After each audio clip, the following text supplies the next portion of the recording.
Hello, my name is Glennis Gannett, and today I'm here to talk to you about studying abroad. Have you ever wanted to travel the world, but just thought I'm in school and it might just be a little too hard right now, so you put it off? But why wait? With study abroad, you can get your credit and have new and exciting adventures all around the world. There are different forms of studying abroad, so don't think you have to be gone for too long.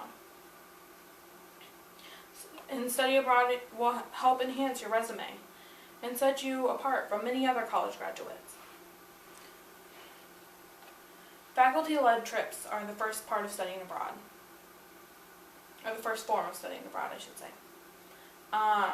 Faculty-led trips are where you take a class during the fall or spring, and then you go on a short 2-week trip abroad with your professor. I went to the Bahamas. We had a dig site, and that was our main thing. I went for archaeology. We explored many adventures all around the islands of the Bahamas and tried their local cuisine and got to know some of them as well. It was pretty interesting, but it was also very focused and very goal-oriented. We were there for archaeology and we were there to dig. Studying abroad with a host family is another option, and host families often help enhance you in the language and the local culture and customs more than you would be if you were on your own. I'm not too sure about that one because that was not the path I chose. I chose to live abroad on campus and then abroad off campus. In Thailand, I was off campus. We stayed in an apartment with about 43 other abroad students and about 90 students from Thailand. And we immersed ourselves into the culture as much as we could, but I definitely don't know all the types of language. Some types of language I do know are words like swadika, which means hello for a girl. Swadee-krap means hello for a boy. Thank you is kapunka for a girl, and thank you for a boy is kapun-krap. Michael Jai is I don't understand, which I use a lot when I was communicating with taxi drivers or whatever. The numbers are Nu, Nong, Sam, Sis, and Ha, with a hi-ha. So those were some of the terms I got to know. But before you even enter all of that, step 1 is you will need to visit Jones Hall at YSU. Probably about 7 to 12 months before you are ready to actually go. They'll give you a bunch of booklets.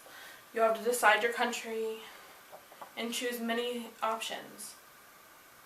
Personally, if I could have done it all over again, I would have done Thailand for the full year. Because by the time I was ready to leave, I was fully immersed in their culture.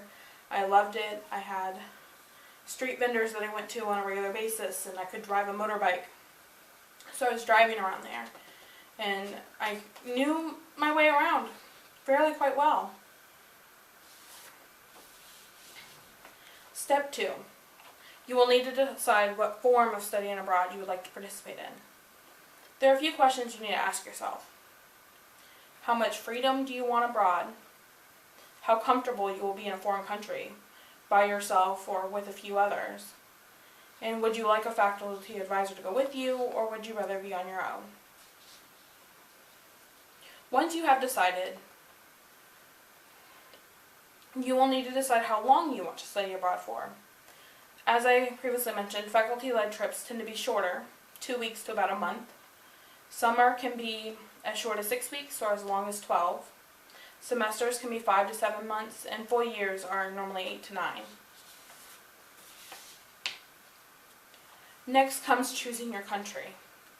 When I chose mine, I had 6 countries in my mind at first. I slowly narrowed them down after months and months of research.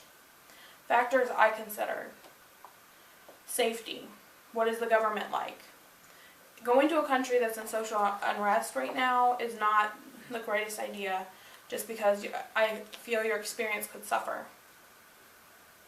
How many social rules and regulations will you have to follow? Because you can easily offend somebody just by handing them money in the wrong hand.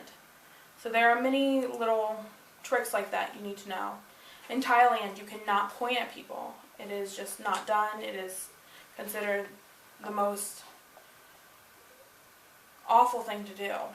And you don't put your foot at somebody or nod your head towards them. You do not do that. You can say, look at her over there, that's okay, but don't dare point at anyone. How many classes are offered, and what kind of classes are they? Do they fit what you're going for? Do they fit your major, your minor? Are there any volunteer experiences for you while you're abroad? I love to volunteer. I volunteered in orphanages, schools, in the slums in India, teaching children English and helping them and getting to learn their daily life and what they go through. And what extra experiences are offered? Are there any trips that the study abroad is going to take you on? We went to many monuments, museums, and long trips, including some villages. We went to an Aka village where we had to dress up and act like them for the night. We stayed in a bamboo hut, as you can see, and this is us all dressed up in our Aka attire. It was really fun. This is me out right before the ceremony. We did a whole ceremony that night. We learned how to dance and laugh and joke with them. We learned their do's and don'ts. It was around a lantern festival time where there's many fireworks, and some of us brought fireworks expecting we could release them off, and the village was, surprisingly, fireworks are very taboo in that village, and so they asked us to please put them away. They did not want to see them anymore, and so there is always that fear of insult when you're coming into a new culture that you don't know much about. Signing up and being accepted is the next portion. Once you've narrowed down your program and you've decided this is what I want to do, I want to go to Thailand, I want to go to India, you sign up with one of the programs. I used USAC personally, which is the University Study Abroad Consortium through the campus of UNLV or the University of Las Vegas. And after you're accepted, then it starts to become money matters. Every dime you can save, everything. There are tons of scholarships trying to get you abroad. I applied for 5, and out of the 5, I received 2, which isn't bad. I received a total of about like $3,000 to $4,000 in scholarships. Plus, I got some then after from the University Study Abroad Consortium themselves. Those are something you need to take your time on and really plan out. And the people here in Jones Hall in our Study Abroad office will definitely help you with that. They were very helpful towards me. The next idea is you need a passport, obviously, if you're going to go abroad. So it's never too early to get a passport. Even if you're just considering this, passports should come first, because most countries require a visa. And a visa is where you have to send your passport away to an embassy in America and receive the visa before you can go abroad. As for flight arrangements, many of the programs, such as USAC, have flight arrangements that you can abide by. However, if you want to stay a little extra longer or something, you don't have to book a return ticket just yet. So you can book a one-way and then just give an estimated time of when you will return. Health and safety. Make sure you have the proper vaccinations before you go abroad. Such as in India, I had to take malaria pills. It was very highly recommended as to not contract malaria. I had a really wonderful time studying abroad, and I hope you at least look into it and can see that it has a wonderful experience. While abroad, I traveled a lot. I went to villages and hung out with elephants. I had a wonderful time with them. I rode my motorbike. And I learned new things, such as in Malaysia, there are coaches or subway cars for only ladies. They're air conditioned, and they're a lot nicer than the men's subway cars. I went to museums and learned about Malaysian police, and I was able to compare them. I did research on nationality and nationalization of Thai citizens and how you get nationality to become a Thai citizen.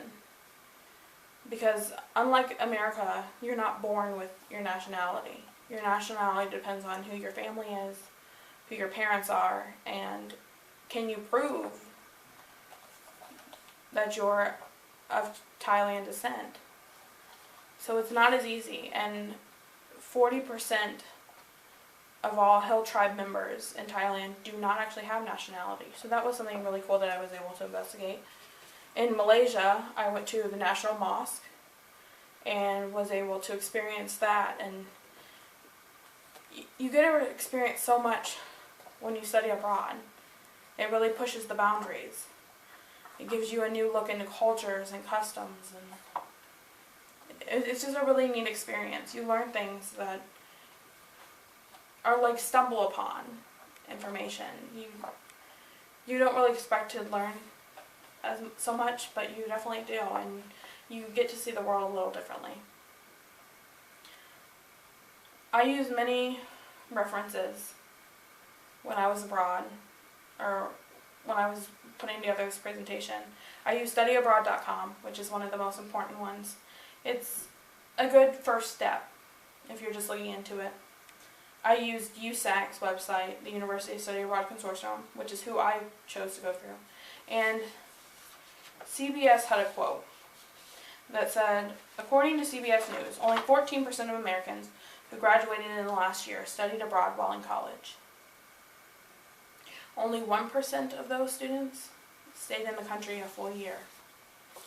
So you can see how this would really set you apart from others. In conclusion, I just want to thank you for your time, and I hope you give studying abroad a big consideration, and I hope you have a wonderful day. Thank you.